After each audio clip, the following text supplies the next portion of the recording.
வாழ்க வையகம், வாழ்க வையகம், வாழ்க வளமுடன். இது கனடா ஸ்கை யோகா மன்றத்தின் வாராந்த சிறப்பு சிந்தனை உரை நிகழ்ச்சி. இன்றைய நிகழ்ச்சிக்கு இணையதளம் வாயிலாக வருகை தந்துள்ள அனைத்து வேதாத்திரிய அன்புள்ளங்களையும் வாழ்க வளமுடன் என்று மீண்டும் வாழ்த்தி வணங்குகின்றோம். இப்பொழுது இன்றைய சிந்தனை உரை பகுதிக்கு செல்வோம். இன்று நமக்கு சிறப்பு சிந்தனை உரை வழங்க நம்முடன் இணைந்திருப்பது பேராசிரியர் சக்தி உலகநாதன் ஐயா அவர்கள். பேராசிரியர் சக்தி உலகநாதன் ஐயா அவர்களுக்கு இந்த மன்றத்திலே அறிமுகம் தேவையில்லை. ஐயா கடந்த பல மாதங்களாக காந்த தத்துவம் என்ற தலைப்பிலே தொடர் சிந்தனை உரை வழங்கி வருகின்றார்கள். காந்த தத்துவம் ஐயாவின் சிறப்பு தகமை. காந்த தத்துவத்திலே ஆழமான ஆராய்ச்சிகளை ஐயா செய்திருக்கின்றார்கள். அவர்கள் இந்த காந்த தத்துவம் என்ற இந்த ஆழமான தரப்பிலே நமக்காக இந்த தொடர் சிந்தனை உரைகளை வழங்கி வருகின்றார்கள். இந்த வகையிலே இன்று வகுப்பு 28. இப்பொழுது இன்றைய சிந்தனை உரையை ஆரம்பிக்குமாறு பேராசிரியரை கனடா ஸ்கை யோகா மன்றத்தின் சார்பிலே பணிவன்புடன் வேண்டுகின்றோம். வாழ்க வளமுடன் ஐயா. வாழ்க வளமுடன். வாழ்க வையகம், வாழ்க வையகம், குரு வாழ்க, குருவே துணை. காந்த தத்துவ பாடல். வான்காந்தம் சிவகாந்தம் பலம் மாற்றம் அறிந்திடில் வழி வேறு இல்லை தெய்வம் அறிவு இவை உணர்ந்திட. வான்காந்தம் சிவகாந்தம் பலம் மாற்றம் அறிந்திடில் வழி வேறு இல்லை தெய்வம் அறிவு இவை உணர்ந்திட. ஏனென்றால் மெய்ப்பொருளோ எங்கும் நிறை பெருவெளி, இதனோடு விண் சுழலின் அலையினைந்து உறைந்திட. வான்காந்தம் சிவகாந்தம் பலம் ஆற்றல் மறந்திடில் வழி வேறு இல்லை தெய்வம் அறிவு இவை உணர்ந்திட. ஆன்மாவாய் ஆளும் சிவகாந்தமாகும் உடலினில் ஐயம் இல்லை விண் உயிராம் இயல்பு சுழல் அலையதாம். ஆன்மாவாய் ஆளும் சிவகாந்தமாகும் உடலினில் ஐயம் இல்லை விண் உயிராம் இயல்பு சுழல் அலையதாம். மேன்மையோடு உயிர் மையத்து அமைந்த வெளி அறிவது. மேன்மையோடு உயிர் மையத்து அமைந்த வெளி அறிவது. மிக வியக்கத்தக்க அதன் படற்கை நிலை மனமதே. வான்காந்தம் சிவகாந்தம் பலம் ஆற்றல் மறந்திடில் வழி வேறு இல்லை தெய்வம் அறிவு இவை உணர்ந்திட. ஏனென்றால் மெய்ப்பொருளோ எங்கும் நிறை பெருவெளி, இதனோடு விண் சுழலின் அலையினைந்து உறைந்திட. வான்காந்தம் சிவகாந்தம் வலம் ஆற்றல் மறந்திடில் வழி வேறு இல்லை தெய்வம் அறிவு இவை உணர்ந்திட. துப்பாக்கு துப்பாயம், துப்பாக்கி துப்பாயம், துப்பாக்கு தூவும் மலை, துப்பாக்கு தூவும் மழை. அன்பார்ந்த இருப்பால் உணர்வாளர்களே, இந்த தத்துவங்களை பன்னெடுங்காலமாக விளக்கி நம் ஆன்ம நிலையில் ஒளி ஏற்றி நம்மையெல்லாம் உயர்த்தி அறிவிலே விளக்கம் பெறுவதற்கு உதவியாக இருந்த அத்துணை மகான்களையும் இந்த நேரத்தில் நினைவு கூறுகிறோம். அனைத்து கருத்துக்களையும் சுவாமி சொல்லுவார், புத்தன் என்ற பெரியாரும் இயேசுநாதர், பொதுநோக்கில் கவி புனைந்த திருவள்ளுவன், உத்தமராம் நபிகள் எனும் உயர்ந்த ஞானி, உண்மைக்கே உயிரளித்த சாக்ரட்டிஸ், நித்தியமாம் நிலையறிந்த ஞானியர்கள், நிலவுலக மக்களுக்கு எடுத்துச் சொன்ன அத்துணையும் சேர்த்து ஒரு தொகுப்பாய் செய்தால் அனைத்தும் இணைந்து ஒரு கருத்தாய் அமைய காண்போம். அந்த ஒரு கருத்து தான் மெய்ஞான கருத்து. அந்த ஒரு மெய்ஞான கருத்து தான் தொடர்ந்து எவ்வளவோ சிரமங்களை நாம் மனித சமுதாயம் இந்த பூமிப்பந்தில் கடந்து வந்தாலும் நமக்குள் ஏதோ ஒரு நம்பிக்கை ஒளிக்கற்றை தொடர்ந்து நம்மை பயணிக்க வைக்கிறது. தொடர்ந்து இந்த மனித சமூகம் பூமியில் தொடர்ந்து அதனுடைய பரிணாமத்தை தக்க வைத்துக் கொண்டிருக்கிறது. அதனால்தான் நாம் என்ன விஞ்ஞான உண்மைகளை கண்டறிந்தாலும் மெய்ஞான உணர்வு பெறாவிட்டால் அவைகளால் எந்த ஒரு பயனும் நமக்கு கிடைக்காது. பிறவியினுடைய நோக்கம் ஈடேறாது. சுவாமி சொல்லுகிற போது கூட விஞ்ஞானம் விளக்கை போல இயற்கையில் நிகழ்ந்திடும் விந்தைகளை மக்களுக்கு வெளிப்படுத்தும் ஒளி என்றால், விஞ்ஞானம் ஒரு சின்ன விளக்கு போல அங்கங்கே நடக்கக்கூடிய ஒரு விளக்குகளை அந்த நாம் பயன்படுத்துகிற ஒவ்வொரு விஞ்ஞான சாதனத்திலும் நாம் அந்த அதனுடைய ஒரு வியப்பான ஒரு ஆற்றலை, அந்த விண் என்ற ஆற்றல் எப்படி மின்சாரமாக பரிணமித்து, எப்படி அது இயங்குகிற ஆற்றலாக பயன்படுத்தி, எப்படி நம்முடைய வாழ்க்கை வளமாக அதை பயன்படுத்தி அனுபவிக்கிறோம் என்று விஞ்ஞான கருவிகள் எல்லாம் நாம் பார்க்கிற பொழுது அது வெறும் ஒரு விளக்கெடுத்து நாம் காணுகின்ற ஒரு ஒளியை போலத்தான் என்று சாமி சொல்கிறார். மெய்ஞானம் என்பது சூரியன் போல. விஞ்ஞானம் என்பது நம் இல்லத்தில் இருக்கக்கூடிய விளக்கை போல, மெய்ஞானம் என்பது சூரியன் போல் எங்கும் எக்காலத்தும் மேல் நிலையில் அறிவெய்த மிகச்சிறந்த ஒளியாமே. ஏனென்றால் நாம் ஏதோ ஒரு ஆற்றலைத்தான் திரும்ப பயன்படுத்துகிறோம். மின்காந்தத்தை பயன்படுத்துகிறோம், ரசாயனத்தை பயன்படுத்துகிறோம். அதே போல நாம் வாகன வசதிகளுக்காக பல்வேறு ரிசோர்சஸ், ஃபியூவல் என்று சொல்லக்கூடிய டீசல், பெட்ரோல் என்று சொல்லக்கூடிய க்ரூட் ஆயில் உபயோகப்படுத்துகிறோம். எல்லாவற்றிற்குமே ஒரு ஆயுள் காலம் இருக்கிறது. அதற்கு என்று ஒரு ரிசோர்ஸ் என்று பார்க்கிற பொழுது ஒரு குறிப்பிட்ட கால நீளம்தான் அவைகளை நாம் தக்க வைக்க முடியும். நாம் அதற்கு மேல் அதை தக்க வைக்க முடியாத பொழுது வேறொரு ஆற்றலுக்கு நாம் மாறுகிறோம். சூரிய சக்திக்கு மாறுகிறோம், அல்லது நீரை பயன்படுத்தி ஆற்றலை பயன்படுத்துகிறோம். ஆக விஞ்ஞானம் என்பது ஒரு எல்லை கட்டிய ஒரு ஆற்றல் தான். மெய்ஞானம் என்பது இந்த எல்லை கட்டிய ஆற்றல் என்ற ஒரு விஞ்ஞானத்தையும் ஏற்றுக்கொண்டு, மனிதனுடைய ஆற்றலும் எல்லை கட்டிய ஆற்றல் தான், நாம் எல்லை கட்டிய வாழ்க்கை தான் வாழ்கிறோம்.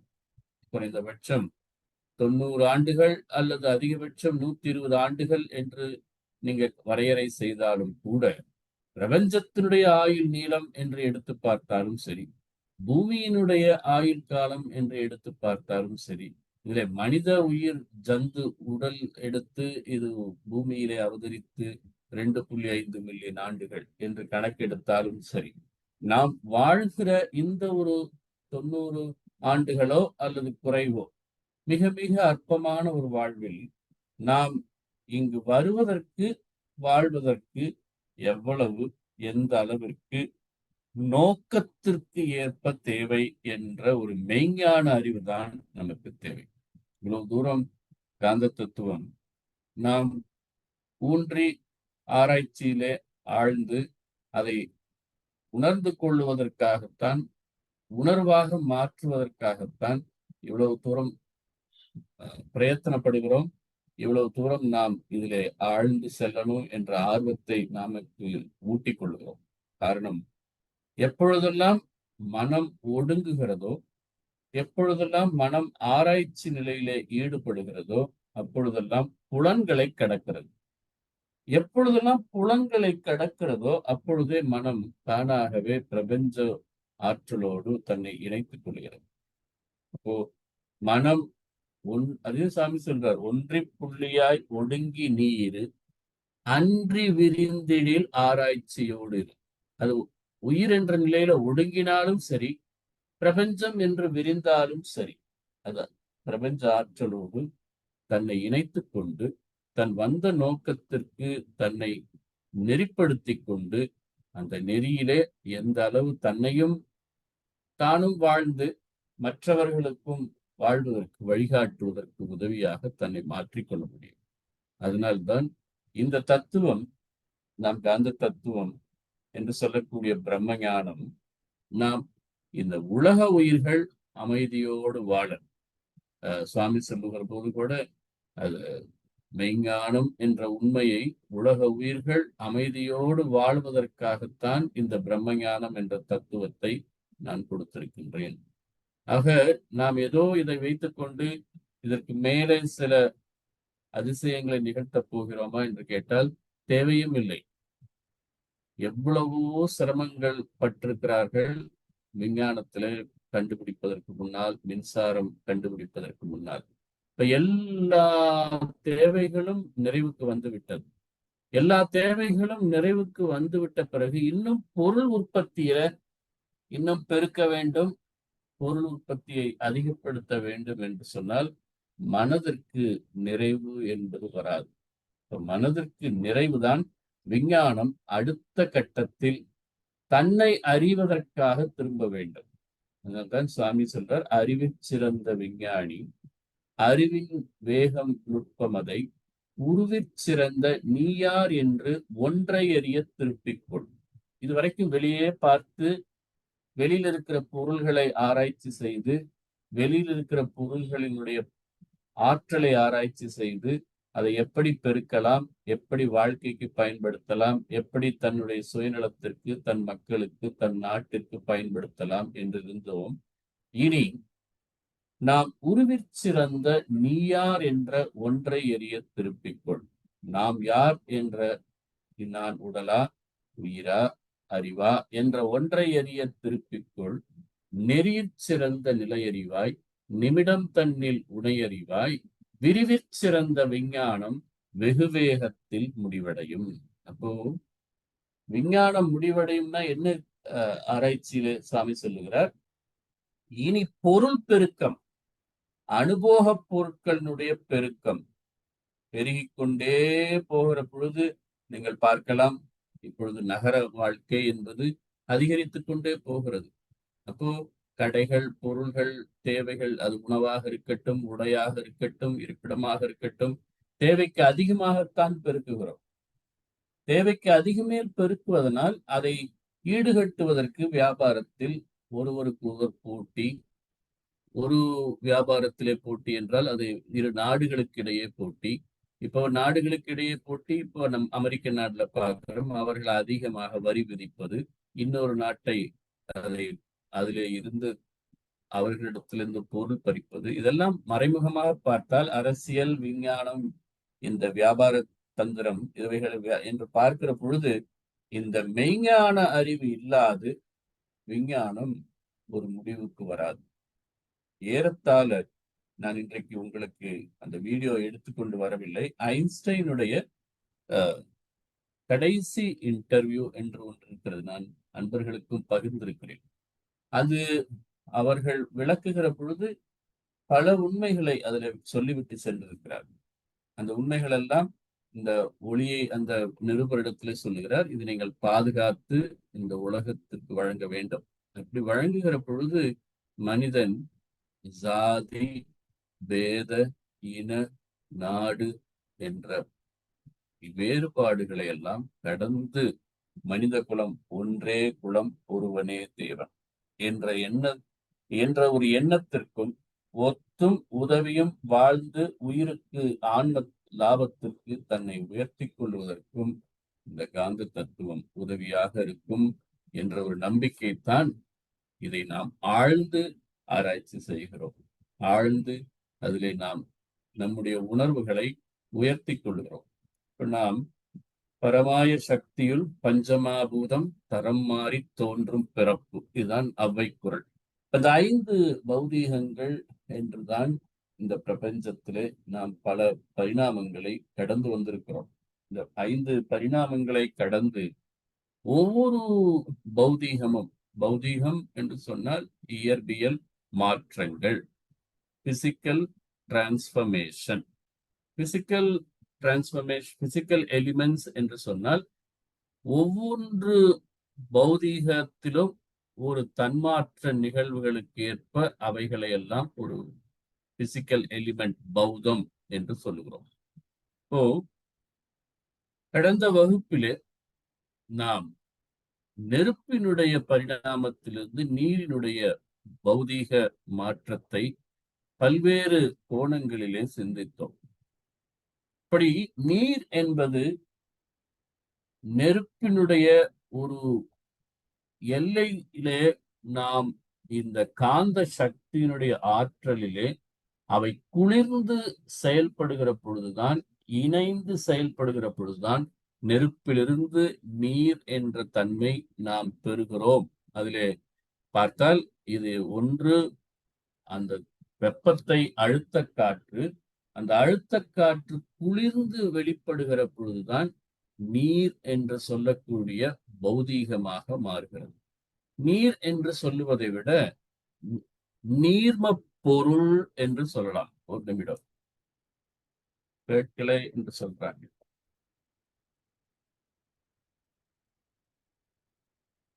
இப்ப தெளிவா கேக்குதுங்களா ஐயா? கேட்குது ஐயா, தெளிவா கேட்குது. ஒரு சிலருக்கு கேட்கலன்னு சொல்றார்கள், ஆனால் கேட்குது ஐயா.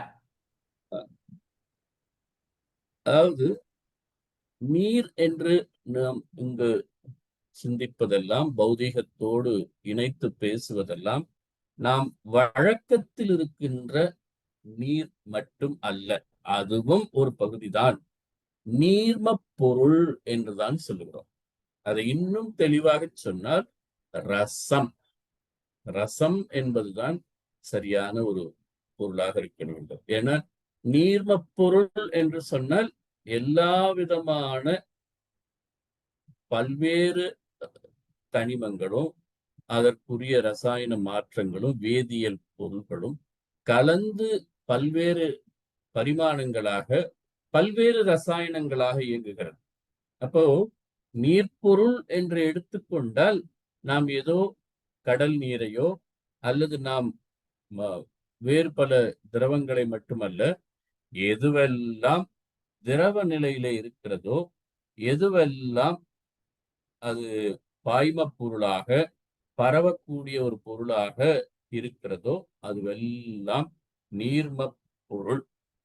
நீர்ம பொருள் என்று சொன்னால் ரசம். அந்த ரசத்தைத்தான் நாம் பௌதீகத்தினுடைய 4வது படிமானமாக குறிப்பிடுகிறோம். காரணம், பெரும்பாலும் நாம் அதை என்ன நினைத்துக் கொள்ளுகிறோம், நாம் குடிக்கிற அல்லது பயன்படுத்துகிற நீர் என்று மட்டும்தான் நினைக்கிறோம். அப்படி அல்ல. நீர்ம பொருள் என்று சொன்னால் அவைகள் எவைகளெல்லாம் அது ரசமான ஒரு தன்மையில், ஒரு ஃப்ளூவிட் ஸ்டேட் என்ற தன்மையிலே இருக்கிறதோ அவைகளெல்லாம் நீர்ம பொருளாக இருக்கிறது. நாம் பார்த்தோம், காற்று என்பது ஆற்றல் நிலையினுடைய உச்சபட்ச பரிணாமத்தை பார்த்திருக்கிறோம். நெருப்பு என்பது ஆற்றலை இணைக்கிற ஒரு பாலமாக பார்த்திருக்கிறோம். நீர் என்பது ஆற்றலை தேக்குகிற, ஆற்றலை வளர்க்கிற ஒரு பௌதீகமாக நாம் காணுகிறோம். இப்போ உங்களுக்கு தெரிந்திருக்கும், காற்றும் நெருப்பும், வெப்பமாம் அழுத்த காற்றும், இந்த இரண்டும், அழுத்த காற்று காற்று, இந்த இரண்டும் ஒளி ஒளி என்கின்ற அமைப்பில் மின் ஆற்றலாக இருக்கும். நீங்க அதில் கடந்த வகுப்பிலேயும் நாம் அதை பற்றி சிந்தித்தோம். ஒரு எளிமையாக புரிந்து கொள்ளணும் என்று வைத்துக் கொள்ளுங்க. ஒரு சாதாரணமான ஒரு லேமேன் அடிப்படையில நாம புரிந்து கொள்ளணும்னா ஒன்றுமே இல்லை. இப்போ மின்சாரத்திலே நாம் உபயோகப்படுத்தி காற்று என்று ஒன்றை ஃபேன்ல உருவாக்குகிறோம். அதே ஒரு குறைந்த மின் அழுத்தத்துல ஒரு ஸ்பீக்கர் வழியாக சப்தத்தையும் உருவாக்குகிறோம். இப்படி வைத்துக் கொள்ளுங்க, உங்களுக்கு அது ஞாபகத்துல எப்பவும் இருக்கும். எப்படி மின்னாற்றல் ஒளிக்கு ஆதாரமாக இருக்கிறது என் வீட்டிலே, அதே மின்சாரத்தை உபயோகப்படுத்துகிற பொழுது ஃபேன்ல காற்று வரல, ஃபேன்ல வெறுமனே இயக்கம் தான் இருக்கிறது. இருந்தாலும் நம்முடைய ஒரு அடிப்படையான ஒரு ஞாபகத்துல வைத்துக் கொள்வதற்காக அதை நாம் அது போல ஒரு ஒரு சான்றாக வைத்துக் கொள்கிறோம். அப்போ நீர்மப் பொருள் என்று வருகிற பொழுது இது மின்சாரம் ஒவ்வொரு உங்களுக்கு தெரியும், இறைவெளியே தன்னிருக்க சூழ்ந்தழுத்தும் ஆற்றல், இதன் திணிவு மடிப்பு விழ சுழலும் நுண்விண்ணாம், நிறைவெளியில் விண் சுழல நெருக்குகின்ற உரசல், நிலைவெளியில் எழுப்புகின்ற நேரலைகள் காந்தமாம். காந்தம் எங்கிருந்து வருகிறது? விண்ணினுடைய அடிப்படை ஆற்றல் துகள் இயக்கத்திலிருந்து வெளிப்படுவதுதான் விண்துகள். நீங்க மறந்திருக்க மாட்டீங்கன்னு நினைக்கிறேன்.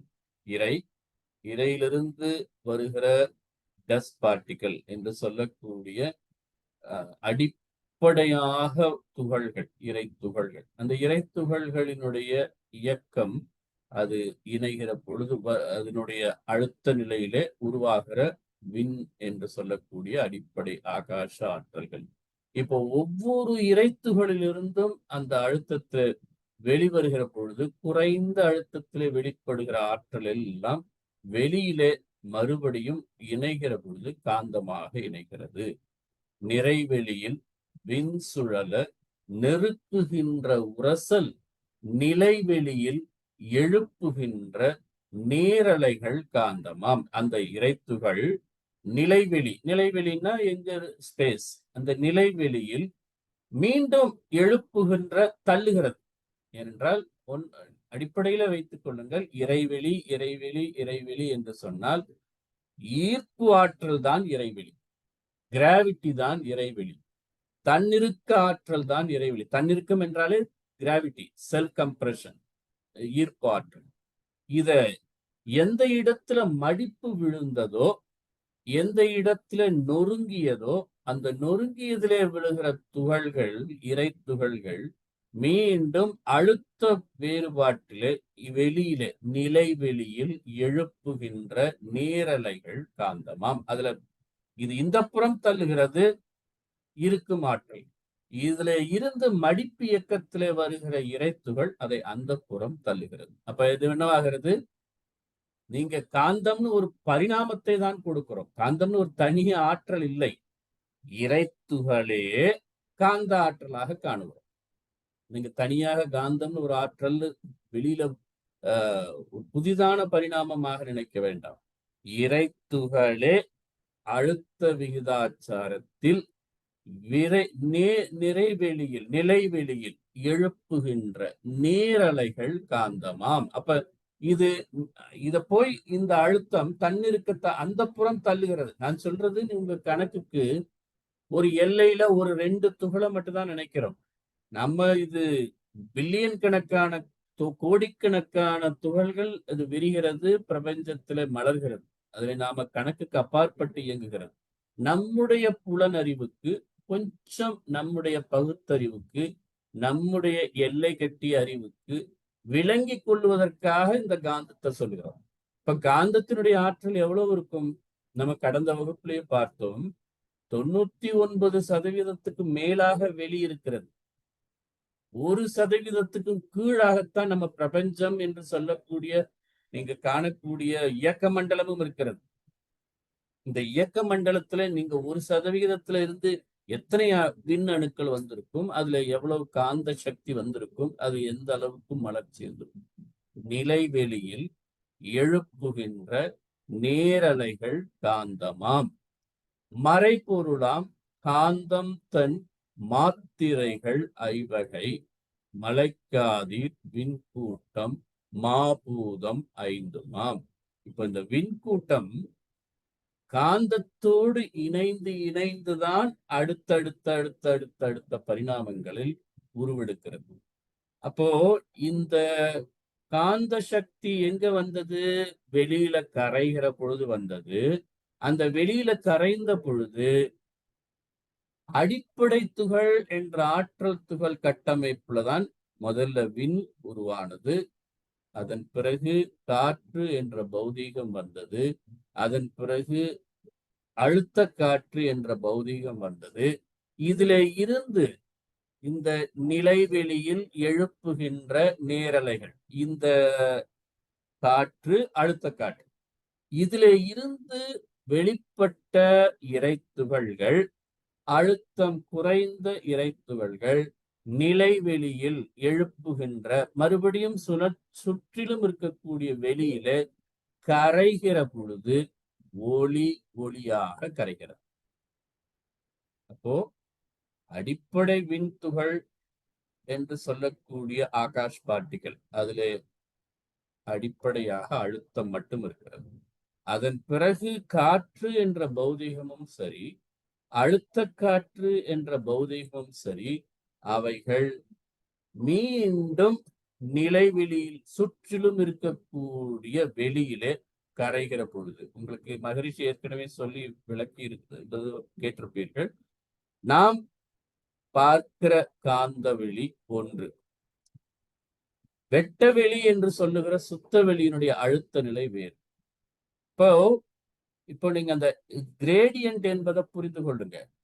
கிரேடியன்ட் என்பது என்ன சொல்ல வருகிறேன்? சுத்த வெளியினுடைய அழுத்தம் ஒரு ப்ரப்போர்ஷன் இருக்கும். அதற்கடுத்து ஆகாச வெளி என்று சொல்லக்கூடிய மகாகாச வெளி, விண் தனித்து இயங்கக்கூடிய வெளி, அதுல அதனுடைய அழுத்தம், அதனுடைய கிரேடியன்ட் ஒரு ப்ரப்போர்ஷன் இருக்கும். அதற்கு அடுத்து வருகிற வெளி, பௌதீக வெளிக்குள்ள நீங்க வருகிற பொழுது ஏறத்தாழ எல்லா கோள்களும் பார்த்தால் ஒன்று காற்றும் நெருப்பும் இணைந்த மண்டலம் தான்.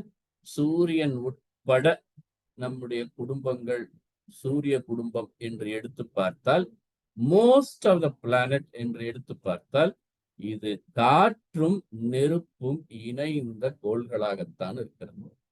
இதுல இருந்து வெளிப்படுகிற நிழல் விண்கள் என்று முதல்ல சொல்லுவோம். இப்ப அந்த டெர்மினாலஜியை விட்டுட்டோம். இப்ப என்ன சொல்லுகிறோம்? அழுத்தம் குறைந்த விண்கள், இறைத்துகள்கள் சுற்றிலும் இருக்கிற வெளியில், நிலைவெளியில் எழுப்புகின்ற நேரலைகள். அதே காந்தத்தை எது உருவாக்கினதோ அதே பௌதீகத்திலிருந்து வருகிற அலையும் வெளியிலே கரைகிற பொழுது ஒளி இது ரெண்டாக கரைகிறது. இந்த ஒளியை என்ன சொல்லுகிறோம்? இப்ப நாம சிந்தித்தது வகையில நம்ம வீட்டுல ஃபேன் என்ற முறையில காற்றாக, ஸ்பீக்கர்ல நாம் கேட்கிற பொழுது ஒளியாக, ஒரே அழுத்தம் தான். நீங்க கவனித்து பாருங்க. இறைவெளி என்பதை நான் என்ன சொல்லுகிறோம்? கிராவிட்டி, செல்ஃப் கம்ப்ரசிவ் ஃபோர்ஸ், ஒரே அழுத்தம் தான். மடிப்பு இயக்கம். இறைவெளியே, மறுபடியும் பாட்டு பாருங்க, இறைவெளியே தன்னிருக்க சூழ்ந்தழுத்தும் ஆற்றல், அது செல்ஃப் கம்ப்ரசிவ் கிராவிடேஷனல் ஃபோர்ஸ். இதன் திணிவு மடிப்பு அதுதான் மடிப்பு விழுகிற பொழுது இதன் திணிவு மடிப்பு விழ சுழலும் நுண்விண்ணாம். இன்னொன்றும் கடந்த வகுப்புல சொல்லியிருக்கிறேன். நாம் நினைப்பது போல வெளியையும் இந்த அடிப்படை ஆற்றல் துகளையும் பிரிக்கக்கூடிய அளவுக்கு நமக்கு புலன்களுக்கு ஆற்றல் இல்லை. இதெல்லாம் அனுமானம். இதெல்லாம் சொல்ல போனால் தவநிலையில, ஒடுக்க நிலையில அதனுடைய துரிதத்துக்கு நாம் ஈடு கொடுக்கறதுக்கு ஓரளவுக்கு அனுமானத்துக்கு வருகிறோம். ஆக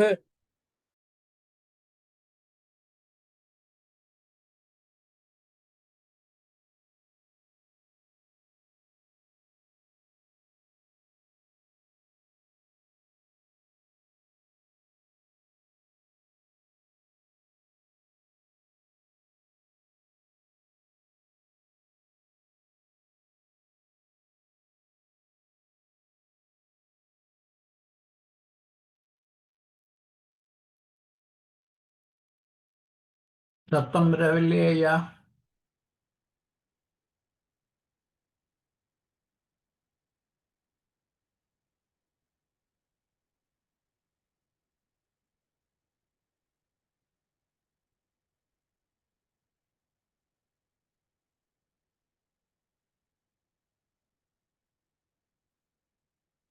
ஐயாவுடைய ஃபோன் டிஸ்கனெக்ட் ஆகிவிட்டது. திரும்ப வரும் வரையும் பார்ப்போம். வாழ்க வளமுடன். மன்னிக்கிறோம், வாழ்க வளம் ஐயா. Connection problem. அப்போ ஓகே ஐயா. வெளி என்ற தன்மைதான் மடிப்பியக்கத்துல இன்னும் ஆழ்ந்து சிந்தித்து பாருங்கள். அழுத்த விகிதாச்சாரம் தான். அழுத்த விகிதாச்சாரம் அதைத்தான் என்ன சொல்லுகிறோம்? வெளியினுடைய சதவிகிதம் எவ்வளோ, அணுக்களுடைய சதவிகிதம் எவ்வளோ. அது கடந்த வகுப்புலையும் பார்த்தோம். 1% வெளி, அதாவது 1% வின், 99% வெளியினால் அதை ஆகாச மண்டலம், அதாவது விண் துகள்கள் நிறைந்திருக்கிற, ப்ரீ பார்ட்டிகள் நிறைந்திருக்கிற வெளி என்று சொல்கிறோம். அப்போ அது 2% என்றால் காற்று, 3% விண் என்றால் நெருப்பு என்று சொல்லுகிறோம். இப்போ இவைகள் இணைந்து உருவாக்கக்கூடிய ஆற்றல் மின் சக்தி. இந்த மின் சக்தியும் உங்களுக்கு தெரிந்திருக்கணும், அதை தேக்கி வைக்க முடியாது. அதை நீங்க உருவாக்கினால் பயன்படுத்தி மீண்டும் அது நீங்க எளிமையா புரிந்துக்கணும்னு சொன்னால், உங்களுடைய வீட்டுல பிளக் இருக்கும், அதுல மின்சாரம் ஓபன் சர்க்கியூட்டாக தான் இருக்கும். நீங்க கொடுத்தால், சப்ளை கொடுத்தால் அது மின்னாற்றலாக மாறி மீண்டும் அது நியூட்ரலுக்கு போயிடும். நீங்க மின்சாரத்தை தேக்கி வைக்க முடியாது. ஆனால் அதனால தான் அவங்க சொல்லுவாங்க, energy that is not use is what save. நீங்க எந்த அளவுக்கு ஆற்றலை நீங்க மின்சாரத்தை சேமிக்கிறீங்க என்று கேட்டால், எந்த அளவுக்கு நீங்க பயன்படுத்தலைன்னா அது சேவிங். பயன்படுத்தினால் அது மின்சார ஆற்றல் பயன்படுத்த அதற்கேற்ற லோடு ஜெனரேட்டர்ல ஏறும். அப்போ இந்த மின்சார ஆற்றல் என்பது என்ன?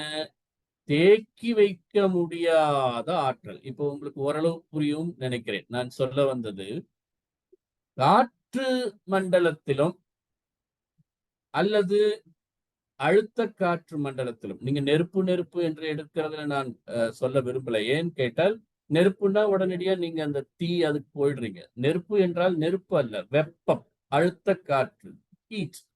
இப்போ இந்த அழுத்த காற்றிலும் சரி, காற்றிலும் சரி, ஆற்றலை தேக்க முடியாது. ஆனால் ஆற்றலை இணைக்க முடியும். இதுல எந்த இடத்துல ஆற்றலை தேக்குகிறோம், எந்த இடத்துல ஆற்றலை நாம் மீண்டும் உருவாக்க முடியும்? ரசாயனத்துல தான், நீர்ம பொருளில் தான் உருவாக்க முடியும்.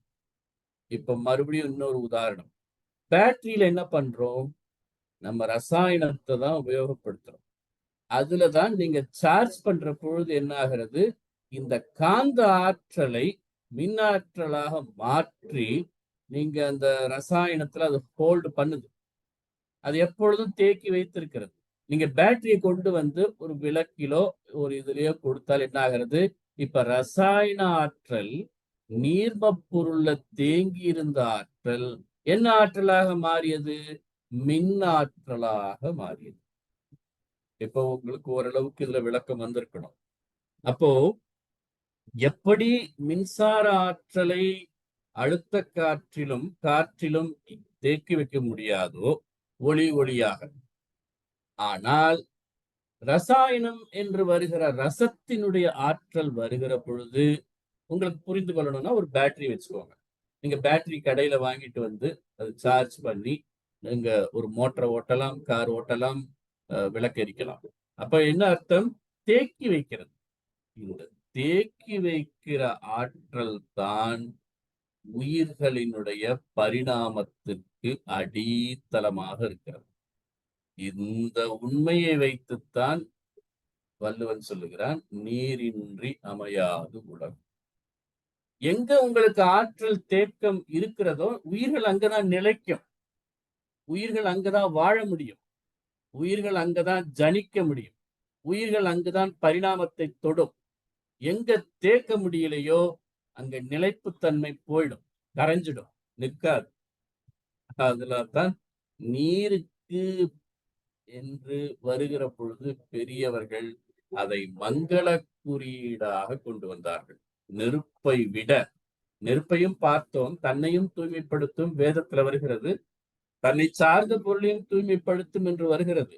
ஆனால் நீர்தான் பெரிய அதாவது நிலைப்புத்தன்மை தேவைப்படுகிற பொழுது மங்கள குறியீடுகளிலேயே சிறந்த மங்கள குறியீடாக பல சடங்குகளிலும் சரி, பல விதமான வழிபாடுகளிலும் சரி, அல்லது நீங்க ஒன்றுமே இல்லை, நீங்க நம்மளுடைய தனாகர்ஷணம் சொல்றீங்களே, ஏதோ ஒரு டிப்ஸாக வைத்துக் கொள்ளுங்க. நீங்க அந்த தனாகர்ஷணம் செய்யற பொழுது கூட ஒரு டம்ளர்ல தண்ணி வைத்து ஒரு இதை வைத்து மூடி விட்டால் சரிதான். இப்பெல்லாம் பாயசத்தை வைத்து மூடிக்கிறீர்கள், பட் தண்ணீர் வைத்தாலும் சரிதான். நாம சொல்லுகிற பொழுது அந்த வைப்ரேஷன் நீர்ல ஏறும், உருவேறும். அதை எடுத்து மீண்டும் நம்ம பயன்படுத்துகிறோம் என்று வைத்துக் கொள்ளுங்க. நீங்க இப்ப மகிழ்ச்சி சொல்லுவாங்க, அந்த காலங்கள்ல இப்ப எங்க வீட்டுல அவர் தனாகர்ஷணம் செய்யும் போது நான் பார்த்திருக்கிறேன். அதுல எல்லாத்தையும் எடுத்து வர மாட்டார், ஒரு டம்ளர் பாயசத்தை மட்டும் எடுத்துட்டு வந்து வைப்பாங்க. எல்லாம் மந்திரம் சொல்லி முடித்த பிறகு இந்த ஒரு டம்ளர் பாயசம் நீங்க பூஜையில வைத்திருப்பீங்களே, அதை கொண்டு போய் மீண்டும் உங்க பெரிய பாயசம் வைத்திருக்கிற பாத்திரத்துக்குள்ள அதை கொட்டிடுவாங்க. கொட்டினால் எல்லாத்தையும் கலந்து அந்த ஒரு அழுத்தத்தோட, இதெல்லாம் ஒரு ஐதீகம், இதுக்கு இவ்வளவு தூரம் முக்கியத்துவம் என்று கூட சொல்ல நினைக்க வேண்டாம், தத்துவத்தில இருந்து நான் விலகலை. அதாவது நீர்ம பொருள் உருவேற்றுகிற பொழுது அழுத்தத்தை, அதனுடைய நுண் அதிர்வுகளை ஏற்கக்கூடிய ஆற்றல் நீர்ம பொருளுக்கு உண்டு. அதுக்காகத்தான் இது சொல்ல வந்தேன். அதை பற்றி, அதனால தனாகர்ஷணத்தை பத்தி ஐயா பேசுறாங்கன்னு நினைக்க வேண்டாம். செய்துக்கணும்னா நீங்க வீட்டுல செய்யுங்கள். ஒரு பாலோ ஒரு நீர் ஒரு டம்ளர்ல வைத்தோ மந்திரத்தை சொல்லிட்டு அதை நீங்க மற்றவர்களுக்கும் கொடுத்தால் அதனுடைய பயன் உங்களுக்கு தெரிந்திருக்கும். அது மந்திரம் தந்திரம் எந்திரத்துல படித்திருப்பீங்க. தந்திரம் என்ற முறையில அதை நம்ம பாஸ் பண்றோம், எனர்ஜியை பாஸ் பண்றோம். அப்போ ஆற்றலை சேர்க்கக்கூடிய தன்மை நீர்ம பொருளுக்கு இருக்கிறது. அது மட்டுமல்ல, உயிரின சுழற்சியினுடைய ஆதாரமே நீரில தான் இருக்கிறது. இப்ப நான் பௌதிகத்தை விளக்கி இருக்கிறேன். இப்ப நான் பல கேள்விகளையும் அடுக்க போகிறேன். நீங்க எல்லாம் ஓரளவுக்கு வேதாத்திரியத்திலே நான் சொல்லி இல்ல, முதல்லயே எல்லாரும் ஆசிரியர் பெருமக்கள் தான் இருக்கிறீர்கள். நீங்க இப்போ இந்த சிந்தனையை கொண்டு வாங்க. இந்த பூமியினுடைய பரிணாமம், நம்ம என்ன சொல்றோம், we are all part of solar family. Solar ஃபேமிலின்னு சொன்னா சூரிய குடும்பம், சரிதானே? இப்ப சூரிய குடும்பத்துல பல கேள்விகள் எழுகிறது. மூன்றாவது கோள் என்ற நிலையில பூமி, நாம் நம்முடைய வீடு, நம்ம இங்க இருக்கிறோம். இப்ப இந்த 5 பௌதிகத்தினுடைய அடுக்குகள் பூமியில மட்டும்தான் காணப்படுகிறது. என்ன காரணம்? 2, இந்த எவல்யூஷன் என்று சொல்றோமே, அதாவது நான் சொல்லுவது எல்லாமே பரிணாம வளர்ச்சியை ஒட்டி இருக்கிற எவல்யூஷனை தான் நாம் எடுத்துக்கொள்கிறோம். மற்ற பிக் பேங் தியரியோ நம்ம ஏற்கனவே விளக்கி இருக்கிறோம். அந்த பிக் பேங் தியரியோ, தியரி ஆஃப் மித்தியாவோ அல்லது தியரி ஆஃப் கிரியேஷனோ, இதையெல்லாம் நாம் ஏற்றுக்கொள்வதில்லை. ஒன்லி தியரி ஆஃப் எவல்யூஷன், பரிணாமத்தினுடைய வளர்ச்சியை தான் ஏற்றுக்கொள்கிறோம். இப்போ இந்த பரிணாம வளர்ச்சியின் அடிப்படையில் நாம் பார்த்திருக்கிற, இப்ப நம்ம ஓரளவு நீர்ம பொருள் வரைக்கும் பௌதிகத்துக்கு வந்துட்டோம். இனியும் கேள்விகள் அதிகமாக எழ வேண்டும். அதுதான் இந்த தத்துவ வகுப்பினுடைய நோக்கமாகவும் இருக்க வேண்டும். கேள்வி கேட்காவிட்டால் இது போய்கொண்டே இருக்கும். அப்போ இந்த பரிணாம மடிப்பியக்க ஆற்றலினுடைய இணைந்து இயங்குகிற தன்மை ஒவ்வொரு படியாக வந்திருக்கிறது பிரபஞ்சத்துல என்று சொன்னால், இப்ப நம்ம பார்க்கிறோம் இந்த பிரபஞ்சம் பால்வெளி மண்டலம். இப்ப ஒரு ஒரு ஒரு உங்களுக்கு ஒரு விசுவலைசேஷன் கொடுக்கிறேன். நம்முடைய சூரிய குடும்பம், நான் அடுத்த முறை வருகிற பொழுது கொஞ்சம் பிபிடியோ அல்லது கொஞ்சம் வீடியோவும் எடுத்து வருகிறேன். அதையும் சேர்த்து எனக்கு ஞாபகம் ஊட்டினால் அதையும் நான் சேர்த்து செய்கிறேன். இப்போ பிரபஞ்சம், நாம் இருக்கிற இந்த சூரிய குடும்பம் எவ்வளவு தூரம்? 796 கோடி மைல். நீங்க எல்லாம் பஞ்சபூத நவக்கிரகத்துல 88 கோடி மைல் என்று சனியோட முடித்துக் கொள்கிறீர்கள். அது மட்டுமல்ல, சூரியனிடமிருந்து விரிகிற காந்த வலை, அது மெகா நெட் என்று சொல்றோம். அதுதான் மேக்னட்டிசம் என்று சொல்றோம். இந்த சூரியனிடமிருந்து விரிகிற காந்த வலை எது வரைக்கும் விரிந்திருக்கிறது? நெப்டியூன், புளூட்டோ வரைக்கும் இருக்கிறது. அது வரைக்கும் ஈர்த்து பிடித்திருக்கிறது. இல்லைன்னா அது அங்க இருந்து அது பிரியாமல் போகிறது. அப்போ இதை மட்டும் ஈர்க்கல, ஒவ்வொரு கோள்களுக்கு ஃபார் எக்ஸாம்பிள் சூரியன் நமக்கு ஒரு துணைக்கோள் நிலா, ஒவ்வொன்றுக்கும் துணைக்கோள்களும் இருக்கிறது. ஃபார் எக்ஸாம்பிள் நம்முடைய ஜூபிட்டர், குருவுக்கு 16 துணைக்கோள்கள் இருக்கிறது. இது எல்லாம் ஈர்த்து பிடித்திருக்கிறது. இப்போ இந்த விசுவலைசேஷன்ல நீங்க பார்க்கிற சூரியன், நாம் இருக்கிற வசிக்கிற இந்த சூரிய மண்டலம், இப்ப இதே போல இதை தாண்டி போனால், இதை தாண்டி இருக்கிற சூரியன் சொல்லுகிறார்கள் நம்மகிட்ட இருந்து கிட்டத்தட்ட நீங்க 79 ஆண்டுகள் பயணித்தால் எத்தனை மணி வேகத்துல, மைல் வேகத்துல கேட்டால் அது ஒளியினுடைய வேகத்துல தான் சொல்றாங்க. அதுக்கு நமக்கு ராக்கெட் கிடையாது. அந்த வேகத்துல போனால் பக்கத்துல இருக்கிற சூரிய மண்டலம் போலாம் என்ற ஒரு கணக்கு இருக்கிறது. இப்ப இதே போல கோடிக்கணக்கான சூரிய மண்டலங்கள் எப்படி இருக்கிறது? ஒரு பால்வெளி மண்டலமாக, ஸ்பைரலாக இருக்கிறது. இப்ப நம்மளோட இது ஒரு ஸ்பைரல். இன்னொரு பக்கத்துல நம்ம ஒரு பால்வெளி மண்டலம், அது பெரிய டெலஸ்கோப்லாம் வைத்து பார்க்கிற பொழுது அது வேற டைப் ஸ்பைரல். இப்ப இது போல ஒரு நூற்றுக்கணக்கான பால்வெளி மண்டலம். இப்ப நம்முடைய பால்வெளி மண்டலத்துல நாம் ஒரு சூரியனிடமிருந்து இன்னொரு சூரியன் பார்க்கிறதே சிரமம். இப்ப நம்முடைய கேள்வி, இந்த பௌதீகத்தினுடைய கட்டமைப்பு வருகிற பொழுது இந்த சூரியன் தன்னுடைய எவல்யூஷன் தொடங்கியதா, இல்ல இந்த சூரியன் தொடங்கிய பொழுதே சூரிய குடும்பங்கள் தொடங்கியதா? இரண்டாவது, இன்றைக்கும் ஒரு ஒரு கான்செப்ட் என்ன சொல்லுகிறோம்? பூமி போல இருக்கக்கூடிய எல்லா கோள்களும் சூரியனிடமிருந்து வெளிப்பட்ட துகள்கள்னாலோ அல்லது சூரியனிலிருந்து வெடித்து ஏற்பட்ட ஒரு வெளிப்பட்ட ஒரு தன்மையினாலோ அவைகள் ஆங்காங்கு கோள்களாக நிற்கிறது. அப்போ சூரியனிடமிருந்து இவ்வளவு கோள்கள் இருக்கிறது. எப்படி ஒரே சமயத்தில் வெவ்வேறு பௌதீக நிலையில் வெவ்வேறு கோள்கள் உருவாயின? தயவு செய்து நீங்கள் இதுல ஆராய்ச்சியில் இருக்கிறவர்கள் எடுத்துக்கொண்டாலும் சரி, இல்லை நீங்க ஏற்கனவே இந்த அஸ்ட்ரானமில அல்லது ஆஸ்ட்ரோபிசிக்ஸ்ல நீங்கள் நிபுணத்துவம் பெற்றிருந்தால் இதை ஒரு கலந்துரையாடலாகவும் கூட ஒரு வகுப்பிலே வைக்கலாம். இப்போ என்னுடைய சிந்தனைக்கு நான் வைக்கக்கூடியது, ஒவ்வொரு கோள்களும் சூரியனிடமிருந்து துண்டுபட்டு வந்ததா, தானே உருவானதா? இரண்டாவது, இல்லை ஏற்கனவே விஞ்ஞானம் இன்றளவும் ஒப்புக்கொள்ளக்கூடிய பெருவெடிப்பு தத்துவத்திலே இருந்து பிறந்ததா? மூன்றாவது, ஆஸ்ட்ராய்டு என்று சொல்லக்கூடிய விண்கற்கள் பிரபஞ்சம் முழுவதும் இருக்கிறது.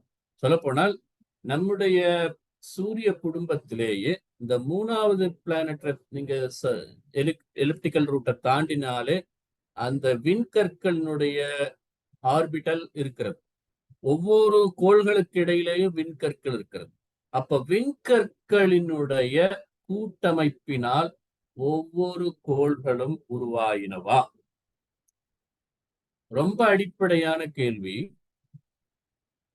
எல்லா துணைக்கோள்களும் ஏன் ஒவ்வொரு சதவீதத்தில் இருக்கிறது? ஃபார் எக்ஸாம்பிள், சூரியனுக்கு பக்கத்தில் இருக்கக்கூடிய புதனுடைய வெப்பநிலை 800 டிகிரி சென்டிகிரேட். அதுக்கு அந்தப்புறம் வந்தீங்கன்னா சுக்கிரன்ல இன்னும் குறைகிறது. பூமியில நமக்கு சமநிலையில இருக்காங்க. அப்போ இது எதனால நீங்க காற்று மண்டலம் என்று சொல்லலாம், 5 படிவுகளும் என்று சொல்லலாம், ஓசோன் மண்டலம் என்று சொல்லலாம். அப்போ இதெல்லாம் எந்த ஒரு அடிப்படையில தனித்தனியாக கோள்கள் உருவாகின, இதையும் நீங்கள் கணக்குல வைத்துக் கொள்ளுங்க. அடுத்து இந்த எலிமெண்ட் இவைகள் எல்லாம் ஒவ்வொரு கோள்களும் ஒவ்வொரு ப்ரொபோர்ஷன்ல உருவாகி இருக்கிறது. நான் எப்படி பூமியில இந்த 5 எலிமெண்ட்டும் ஒரு ப்ரொபோர்ஷன், ஒரு விகிதாச்சாரத்தில் அமைந்திருக்கிறதோ, ஒவ்வொரு கோள்களும் ஒவ்வொரு அமைப்புல இருக்கிறது. அப்போ சூரிய குடும்பம் என்பது நிகழ்ந்த பொழுது, உருவான பொழுது எல்லா கோள்களும் இருந்ததா, அல்லது பரிணாமத்தினுடைய வளர்ச்சியிலே ஒவ்வொரு கோள்களும் அதனுடைய பரிணாமத்தை தொட்டதாம். இது நீங்க இந்த சப்ஜெக்ட்ல வந்துட்டீங்க என்பதனாலே நான் கேள்விகள் ஒன்றன் பின் ஒன்றாக வைக்க தொடங்குகிறேன். இப்போ இன்றைக்கு நான் பார்க்கிற நீர்ம தத்துவத்துக்கு முன்பு இந்த கேள்வி வைத்திருக்கிறேன். அட்லீஸ்ட் ஒரு அடுத்த மாத வகுப்பிலோ அதற்கு அடுத்த மாத வகுப்பிலோ இதற்குரிய ஒரு தெளிவு நீங்களும் ஆழ்ந்து அதில் முத்தெடுத்து அதுல இருந்து எல்லாருக்கும் பகிர்ந்து கொள்ளலாம். இப்போ அடிப்படையில நீர்ம பொருள் என்பது நான் விளக்கி சொன்னது போல ஆற்றலை தேக்குகிற தன்மையை உடையதாக இருக்கிறது. ஆற்றலுடைய தேக்குகிற தன்மையினால்தான் உயிர் சுழற்சி, உயிரினுடைய பரிணாமம் நீர் என்பதனுடைய தன்மைக்கு அடிப்படையாக இருக்கிறது. நீங்க பார்த்தால் ஏற்கனவே வகுப்பில சொன்னது போல காற்றும் வெப்பமும் இணைந்தால் நுண்ணுயிரிகள் உண்டாகலாம். ஆனால் அடிப்படையில் உயிரினங்கள் என்று சொல்று அந்த உணர்ச்சி நிலை என்று வருவதற்கு தொடங்குவதெல்லாம் இது நீரினுடைய தன்மையிலிருந்து தான் தொடங்குகிறது. ஏன்? ஆற்றலை தேக்குவதனால் நீரினுடைய தன்மையில இருந்துதான் உங்களுக்கு இப்ப தெரியும் நீர்ல பாசி உருவாவதும் அந்த பாசியினுடைய தன்மைக்குள்ளாக எவ்வளவு தனிமங்கள் கனிமங்கள் இருக்கிறது. இப்போ இந்த நீர் என்ற பரிணாமத்தை நாம் தொடுகிற பொழுது ஒரு அடிப்படையாக இன்னொரு காட்சியும் கொண்டு வாங்க. இப்ப இந்த பூமி பரிணாம வளர்ச்சியில அழுத்த காற்று என்ற நிலை வந்த பிறகு நீர்க்கோளமாக வடிவெடுத்தது என்பது என்ற ஒரு கான்செப்ட் இருக்கிறது. இந்த பூமி ஒரு கட்டத்தில் இது வெறும் ஒரு நீர்க்கோளமாகத்தான் இருந்தது. அந்த நீர்க்கோளமாக இருக்கக்கூடிய பூமி வெறும் நீர் என்று சொன்னால் நீர் வெறும் இந்த தன்மையுடைய அதற்குள்ளே எவ்வளவோ தனிமங்கள் இருக்கிறது, கனிமங்கள் இருக்கிறது, ஆற்றல்கள் இருக்கிறது. அப்போ இந்த நீரில் இருந்த தனிமங்களும் கனிமங்களும் தான் துல்லிய சமதள சீர்மை. துல்லிய சமதள சீர்மை என்று சொன்னால் உங்களுக்கு தெரியும், கெட்டியான பொருள் எல்லாம் மையம் நோக்கி இருக்கும், லேசான பொருள்கள் எல்லாம், லேசான அணுக்கள் எல்லாம் அதை புறத்திலே அதை வெளியே தள்ளும். அப்ப மையம் நோக்கி இந்த தனிமங்களும் கனிமங்களும் உள்நோக்கி ஈர்க்கப்படுகிற பொழுதுதான் நாம் சொல்லுகிற, நாம் இதுவரைக்கும் விளங்கி கொண்டிருக்கிற மையத்தில் விளங்குகின்ற எரிமலை, அதாவது அணுக்களினுடைய சிதைவு, அணுக்களினுடைய அட்டாமிக் ஃபிஷன் என்பது உருவாகிற பொழுதுதான், அதிலே இருந்து வெடித்து கிளம்புகிற பொழுதுதான் அதை நீர் என்ற நீர்க்கோளத்தை தாண்டி இந்த எரிமலைகள் வெளிப்பட்டு ஆங்கே பொத்து கொண்டு சாமி சொல்லுவார். அது போல நீரை துளைத்து கொண்டு எரிமலைகள் வெளியே வருகிற பொழுது சுற்றிலும் இருக்கிற நீரால் அது குளிர்ந்த பொழுதுதான் மலைகளாக மாறுகிறது. அப்போ இந்த நீர்ம பொருளுக்குள்ளாக அமைந்திருந்த தனிமமும் கனிமமும் அவைகள் தான் ஆற்றலை தேக்கி அந்த ஆற்றலினுடைய மறுபடியும் இறுதிய ஆற்றலுக்குள்ளாக எரிமலைகள் என்ற நிலையில அதுவும் அணுச்சிதைவு ஏற்பட்டு அணுச்சிதைவின் வாயிலாக ஏற்பட்ட வெடிப்பு தான் நீர்க்கோளத்திற்கு மேலாக பீரிட்டுக் கொண்டு எரிமலைகளாக ஆங்காங்கு பீரிட்ட எரிமலைகள் குளிர்ந்து அவைகள் நாம் காணுகிற மலைகளாக இருக்கிறது. இந்த மலைகள் தான் நாம் அடுத்து வரும் வகுப்பிலே அது எப்படி 5 வகை நிலங்களாக பிரிகிறது என்பதெல்லாம் பார்க்கிறோம். அப்போ இந்த ஒவ்வொரு நீர்த்தன்மையில இருக்கக்கூடிய தனிம கனிம வேறுபாடுகள் தான் பல்வேறு ரசாயனங்களாக இருக்கிறது. இப்ப நம்ம உடலையே எடுத்துக்கொள்ளுங்கள், எவ்வளவு நீர்ம பொருள் இருக்கிறது, ஒவ்வொன்றுக்கும் வித்தியாசம் இருக்கிறது. ஒவ்வொன்றுக்கும் நீங்க ஒரு பிளட் டெஸ்ட் எடுத்தா அதுல ஒரு வித்தியாசம் இருக்கிறது, ஒரு யூரின் டெஸ்ட் எடுத்தா அதுல வித்தியாசம் இருக்குது. எல்லாமே நீர்ம பொருள் தான். அதற்குள்ள கண்டென்ட் எவ்வளவு வித்தியாசம் இருக்கிறது. எப்படி வித்தியாசம் வருகிறது? அதற்குள்ளாக இயங்குகிற மின் ஆற்றலினுடைய தன்மை, அந்த ஆற்றலினுடைய சேமிக்கிற ரசத்தினுடைய தன்மை, அதிலே இருந்த சுழன்று இயங்குகிற பொழுது அதற்குள்ளாக அடங்கி இருக்கிற தனிம கனிம இந்த அணுக்களினுடைய தன்மை. இதற்கு ஏற்பாத்தான் இந்த பல்வேறு ரசாயனங்களை பார்க்கிறோம். இந்த பல்வேறு ரசாயனங்கள் தான் உயிரின சுழற்சிக்கு அடித்தளமாக அடிநாதமாக இருக்கிறது. அப்போ இவைகள் தான் அது வித்து மையமாக மாறுகிறது, அது கோள்களுக்கும் கருமையமாக மாறுகிறது. அது ஒரு பாடல் மட்டும் இருக்கிறது. உலகங்களில் ஈர்ப்பு உள்மையம் கொண்டும் உயிர் வகைகளில் காந்த கருமையம் கொண்டும் நலமுடனே வடிவம் குணம் நல்லியக்க சீரால் நடுநிலையுடன் ஆட்சி நடத்தும் சீர் மறந்தோம் புலனறிவால் அழிக்கின்றார் பூ உலக வளத்தை புற உலகை விண்ணியலால் தூய்மை செய்தால் போதால் பல வகையில் சீரழிந்த சீவகாந்த மையம் பண்பட்டு மேலும் உய்ய அகத்தவமும் வேண்டும். இப்போ இங்க இருந்துதான் நாம் கருமையத்தையும் சேர்த்து பிடிக்கிறோம். அப்போ ஒவ்வொரு கோள்களுக்கும் ஒவ்வொரு அண்டங்களுக்கும் ஒரு கருமையம் என்பது உருவாகிறது. இந்த கருமையம் துல்லிய சமதள சீர்மை என்கின்ற அடிப்படையில் மையத்தை நோக்கி கனத்த அணுக்கள் ஈர்க்கப்பட்டு அணுக்கள் சேர்ந்து நெருங்கி இயங்குகிற பொழுது உருவாகக்கூடிய காந்த சக்தி அவைகளுக்கு கருமையமாக செயல்பட தொடங்குகிறது. அந்த கருமையம் தான் ஒவ்வொரு கோள்களினுடைய கருமையமும் எல்லா கோள்களினுடைய கருமையத்தோடும் இணைக்கப்பட்டிருக்கிறது. எல்லா கோள்களினுடைய கருமையமும் மூலமாக இருக்கிற சூரியன் என்று சொல்லக்கூடிய முதல் நட்சத்திரத்தோடும் அந்த கருமையத்தோடும் இணைக்கப்பட்டிருக்கிறது. இது எவ்வளவு பெரிய காம்ப்ளெக்ஸ் நெட்வொர்க்காக இருக்கும் என்று நீங்கள் ஓரளவு கற்பனை செய்து பாருங்கள். சூரியனிடமிருந்து காந்த வலை விரிகிறது, கருமையமும் இணைக்கப்பட்டிருக்கிறது. ஒவ்வொரு கோள்களுடைய கருமையம் இன்னொரு கோள்களுடைய கருமையத்தோடு இணைந்திருக்கிறது. இதுல எந்த அளவிற்கு இப்போ காந்த சக்தியினுடைய ஆற்றல், அதனுடைய விரிவு அலை, அதனுடைய தள்ளும் அலை, எந்த அளவிற்கு ஈர்ப்பு ஆற்றல் இந்த கோள்களுக்கு இடையிலே இந்த டிஸ்டன்ஸ் என்பதை மெயின்டைன் பண்ணுகிறது என்று வருகிற பொழுதுதான் 3 காரணங்களை மகரிஷி அடுக்குகிறார். அதை இந்த வகுப்பிலே பார்க்க முடியல. தன்மை, துல்லியம், ஒழுங்கு, பேட்டர்ன், ப்ரிசிஷன், ரெகுலாரிட்டி. அந்த பேட்டர்ன், அந்த ப்ரிசிஷன், ரெகுலாரிட்டி எங்கிருந்து எப்படி உருவாகிறது? ஒன்று காந்த சக்தி, காந்த வலை, கருமையம்.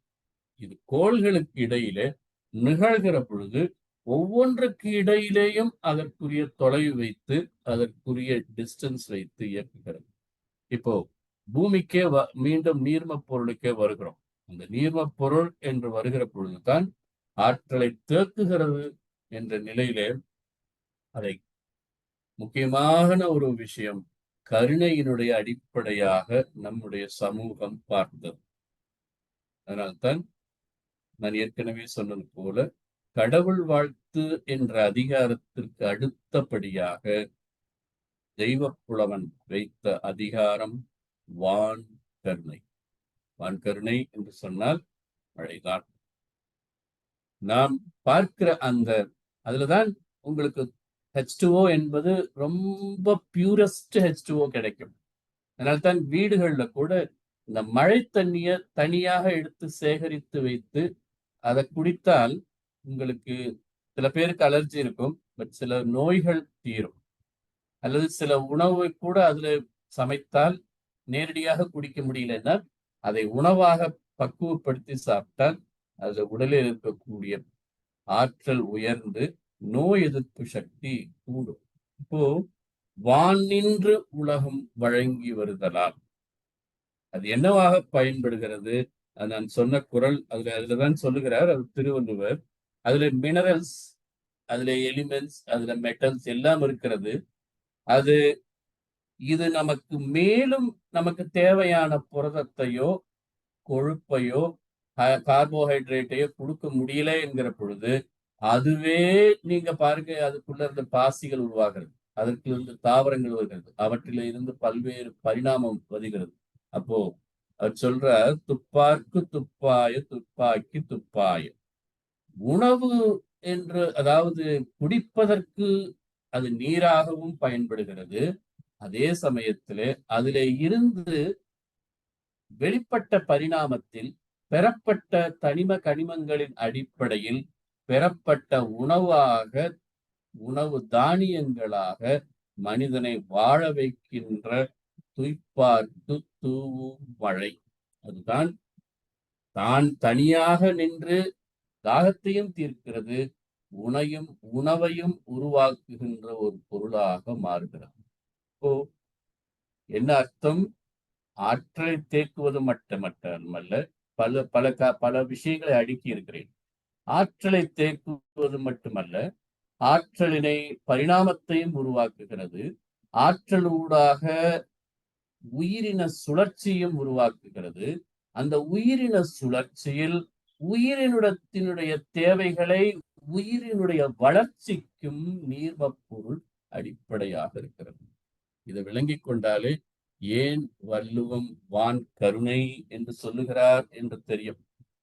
வான் கருணை என்று சொன்னால் எல்லாம் என்னையும் தோற்றுவித்து என்னையும் காத்து என் உயிர் வளர்ப்பதற்கும் உதவியாக நின்று என் எல்லா விதமான செயல்களுக்கும் மூலமாக நிற்பதனால் இறைவனுடைய நீர் கருணையாக நீர்மப்பொருளை பார்க்கிறோம்.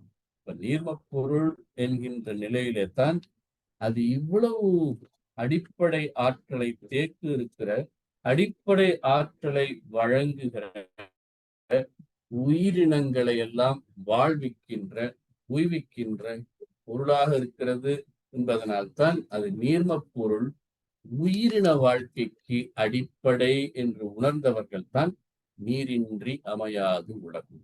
இதை நீங்க அகவல்லையும் பார்க்கலாம். நீரினில் பசுமையை நிறுத்தியதன் பல்பல ஆருர வகுத்த அருட்பெரும் சோதி. அதற்குள்ளாக உயிரினங்கள் தோன்றுகிறது. நீரினில் சத்தர்கள் நிறைவகை உணவு வகை ஆதர புரிந்த அருட்பெரும் சோதி. நீரிடை உயிர் பல நிகழுறு பொருள் பல ஆருர அமைத்த அருட்பெரும் சோதி. நீரிடை நிலைப்பல நிலைபுரு சொல். ஏன் நிலைப்பல? இந்த தனிம கனிமங்கள்ல பல்வேறு ரசாயனங்கள், இதற்குள்ளாக ஆர்வல வருத்த அருட்பெரும் சோதி. நீர் உரு பக்குவ நிறைவுறு பயன்பல ஆருர அமைத்த அருட்பெரும் சோதி. நீரியல் பல்வகை நிறைத்தத திறவும் ஆர்தர புரிந்த அருட்பெரும் ஜோதி. இந்த நீர்ம பொருள் ஆற்றல் தேக்கவும் ஆற்றல் நிலை பெறவும் உயிர் வளர்க்கவும் அது அடித்தளமாக விளங்குவதனால் நீரின்றி அமையாது உலகு என்பதும், இதை உணர்ந்துவதும் மனித உணர்வுகளோடு அது தொடர்புடையது என்பதனால் அவைகள் கருணைக்கு அடிப்படையாக விளங்குகிறது என்பதும், நாம் உணர்வுகளில் இயற்கைக்கு மாறாக இயற்கையை நாம் புறக்கணித்து அறத்தை புறக்கணித்தால் வானம் பொய்த்துவிடும் என்கின்ற பொழுது தானம் தவம் இரண்டும் தங்கா வியனுலகம் வானம் வழங்காதெனின் என்று அதனுடைய இறைத்தன்மையும் வகுத்திருக்கிறது. இந்த தெளிவை புரிந்து கொள்ளுங்கள். இந்த நீர்மத்தன்மையினுடைய அடிப்படையை புரிந்து கொள்ளுங்கள். இதில் இன்னும் ஆழமாக செல்லலாம். இருந்தாலும் நாம் உயிரின பரிணாமத்தில் இந்த நீர்மத்தன்மையை நாம் காணுகிற பொழுது ஒவ்வொரு உயிருக்குள்ளாக அதை நாம் விவரித்து காணலாம் என்று உறுதி கொடுத்து, இந்த அளவிலே நாம் நீர்மத்தன்மையை நிறைவு செய்து நிலத்தினுடைய அடிப்படையின் பௌதீகத்தை வருகிற வகுப்பிலே காணலாம் என்று சொல்லி, நீங்களும் உங்கள் அன்பு குடும்பமும் அருளோடு செல்வம் கீர்த்தி மென்மேலும் நிறைவாய் பெற்று வளமோடு வாழ்க வளமுடன் என்று மனங்குளிர வாழ்த்தி இந்த அளவிலே பூர்த்தி செய்கிறேன். வாழ்க வையகம், வாழ்க வளம். வாழ்க வளமுடன். மிக்க நன்றிகள் ஐயா. மிகச் சிறப்பான சிந்தனை உரை. இந்த நீர்ம தத்துவத்திலே இவ்வளவு விடயங்கள் இருக்கின்றதை நாங்கள் இன்று புரிந்து கொண்டோம். மிக ஆழமான சப்ஜெக்டாக புரிகிறது ஐயா. அதோடு பல கேள்விகளை அடுக்கி வைத்தீர்கள். சிந்திக்காத கேள்விகள் அல்லது நாங்கள் இலகுவாக ஒரு வகையில் ஏற்றுக்கொண்ட விடயங்களை இப்பொழுது நீங்கள் அதை சிந்திக்க வைத்திருக்கின்றீர்கள். மிகச்சிறப்பு. அதுக்குரிய தெளிவை அடுத்தடுத்த வகுப்புகளிலே பெறுவோம் என்று நம்புகின்றோம். இப்பொழுது அன்பர்களுடைய கேள்வி பதில் பகுதிக்கு செல்வோம். ஐயாவிடம் உங்கள் கேள்விகளை கேட்க விரும்புபவர்கள், சந்தேகங்களை தெளிவுபடுத்த விரும்புபவர்கள் இப்பொழுது கைகளை உயர்த்தி கேட்கலாம்.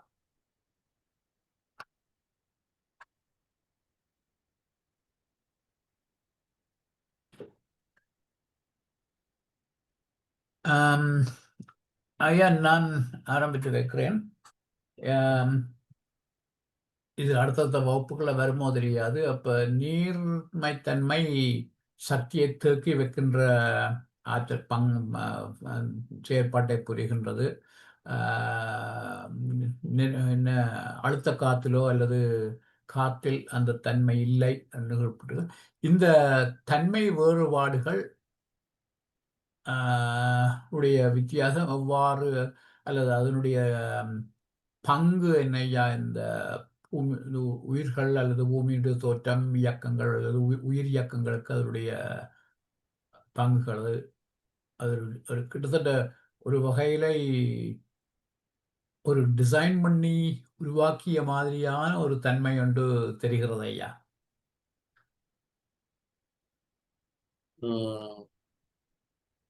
அதாவது இங்க நான் இந்த வகுப்புல பார்க்கலே, நீருக்குள்ளாகவே நெருப்பும் இருக்கிறது, நெருப்புக்குள்ளாகவும் காற்று இருக்கிறது. அதாவது நீருக்குள்ள நெருப்புன்னா நீங்க நீர் தண்ணி அணைச்சிரும் அப்படிங்கிறத நினைக்கிறோம். அல்ல, நீர்ம பொருள். நீங்க குரூட் ஆயில் என்று எடுத்தீங்கன்னா அது எளிதா தீ பற்றும் வெப்பத்துல. நீர்ம பொருள் என்று சொன்னாலே வெப்பம் படுகிற பொழுது தீப்பிடிக்கக்கூடிய ஆற்றல் இருக்கிறது. அதுல தனிமங்கள் மாறுகிற பொழுது தனிமங்களுக்கு ஏற்ப நாம் அந்த H2O காம்பினேஷன் வருகிற பொழுது வேறவாக இருக்கிறது. அதுவே குரூட் ஆயில் என்று வருகிற பொழுது வேறவாக இருக்கிறது.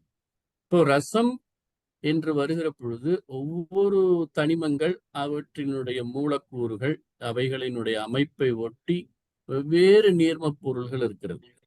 இப்போ ஒரு பயாலாஜிக்கல் ஸ்ட்ரக்சர் என்று வருகிற பொழுது இந்த பயாலாஜிக்கல் ஸ்ட்ரக்சர் கூடாக நம்ம பரிணாம வளர்ச்சியில பார்ப்போம். உயிரின பரிணாமத்துல அவ்வளவு சீக்கிரம் அது அந்த கண்டினியூட்டி விடலை. அது நீங்க கண்டினியூட்டி ரொம்ப ஷார்ப்பாக தான் அது இருந்திருக்கிறது. அது பரிணாமத்தை எடுக்கிற பொழுது ஒன்றூடாக ஒன்று உறைந்து இயைந்துதான் இயங்கி இருக்கிறது. இப்போ ஒன்னு ஆற்றலை கொடுக்கிறது, இன்னொன்னு ஆற்றலை விரிக்கிறது, இன்னொன்று உணர்வாக மாறுகிறது. அதனால நீங்க ஒன்றோடு ஒன்றான ஒரு விகிதாச்சாரத்திலே பரிணாமத்திற்குள்ளாக வருகிற பொழுதுதான் நிகழ்கிறது. இன்னைக்கு எழுப்பின கேள்வி போல இதுல பூமி என்று வருகிற இந்த பிளானட்டுக்குள்ளாக நிகழ்கிற அதிசயங்கள், இப்போ மற்ற ஆர்பிட்ல இருக்கக்கூடியதெல்லாம் ஒரே கேஸ்வஸ் பார்ட்டிகளாக இருக்கிறது, கேஸ்வஸ் பிளானட்டாக இருக்கிறது. அப்போ இந்த கால அளவு தான் இங்க கால அளவு என்பது துல்லியமாக தெரிகிறது. ஆனால் இதனுடைய தொடர் இயக்கம் ஆர்டர் ஆஃப் எவல்யூஷன் என்ன என்பதுதான் கேள்வி. ஆர்டர் ஆஃப் எவல்யூஷன் என்ன என்பதுதான் கேள்வி. அதனால் நீங்க சொல்வது போல விகிதாச்சாரம் ஒவ்வொன்றிலும் ஒவ்வொரு பௌதீகத்திலும் அது கலந்து இயங்குகிறது. ஒன்றுக்குள்ளாக ஒன்று இருக்கிறது. நான் சரியா புரிஞ்சுக்கிட்டேன்னா தெரியல. இல்லைனாலும் நீங்க கேள்வியை இன்னும் மூலம் செல்லலாம். ஓகே. அப்ப அந்த இப்ப தற்சமயம் பூமியில இந்த 5 பௌதிகங்களும் ஒரு வகை வீதாதாரத்து சமநிலையில இருக்கின்றது. உயிர்கள் வாழ்வதற்கேற்றவாறு. அது போன்ற தன்மை மற்ற கிரகங்களில இப்ப இல்லாட்டாலும் பின்னுக்கு வரக்கூடிய வாய்ப்பு இருக்குமோ? அதுதான் கேள்வியாக வைத்திருக்கிறோம். நீங்க கண்டுபிடிக்க ஆரம்பிச்சா அதுவும் வந்துடும். ஓகே ஐயா. இன்னும் அடுத்தடுத்த வகுப்புல கேள்விகள் நிறைய வைப்போம்.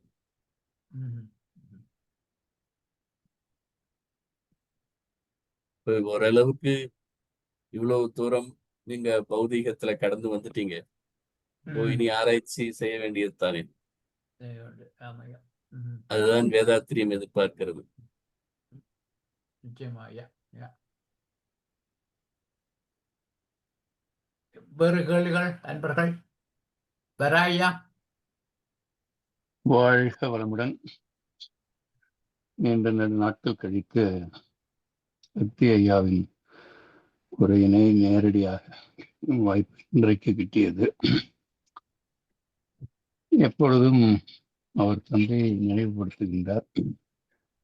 அதோடு சேர்ந்து இன்றைய விஞ்ஞான கருத்துக்களை மிகச்சிறப்பாக எடுத்து வழங்கியிருக்கிறார். மீண்டும் மீண்டும் கேட்க வேண்டிய ஒரு பேச்சு.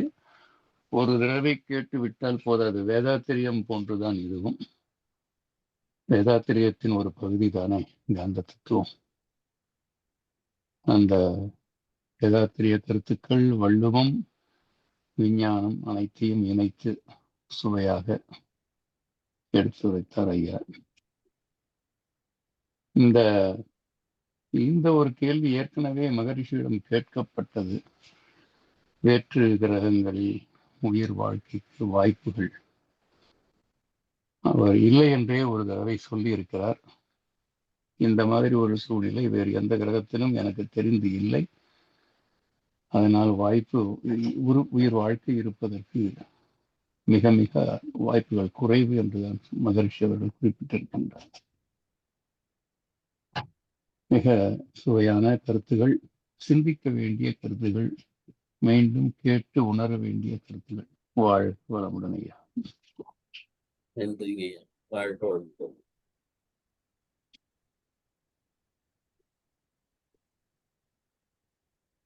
வளமுடன்.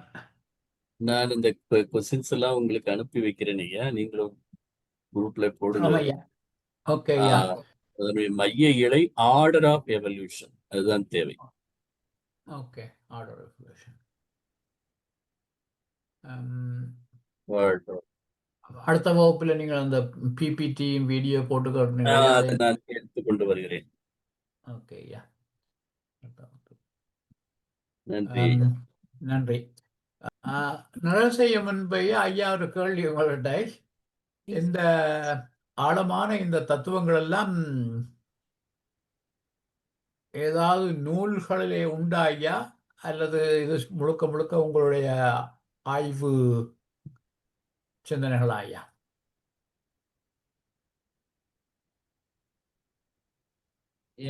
இது ஆய்வு சிந்தனைகள் தான். ஆய்வு சிந்தனைகளா? நூலாக மாறும். நீங்களும் அதற்காக வாழ்த்துங்கள். நிச்சயமாக ஐயா. அது இந்த மாதிரியான ஆழமான கருத்துக்கள் நூல் வடிவத்திலே வந்தால் பலருக்கும் உதவியாக இருக்கும். அதோட இந்த தத்துவங்கள் நிச்சயமாக மற்றவர்கள் எல்லோராலும் அறியப்பட வேண்டியவை.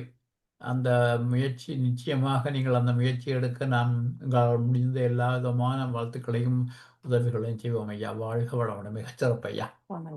நன்றி.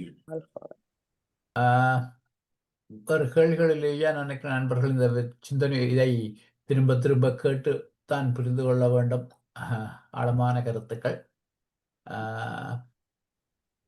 அடுத்த வகுப்பிലേക്ക് முன்பு மீண்டும் கேட்டு கேள்விகள் தயாராக கொண்டு வரும்படி அன்பர்களை கேட்டுக்கொள்கின்றோம். நன்றி ஐயா. நாங்கள் நிறைவு செய்வோம்.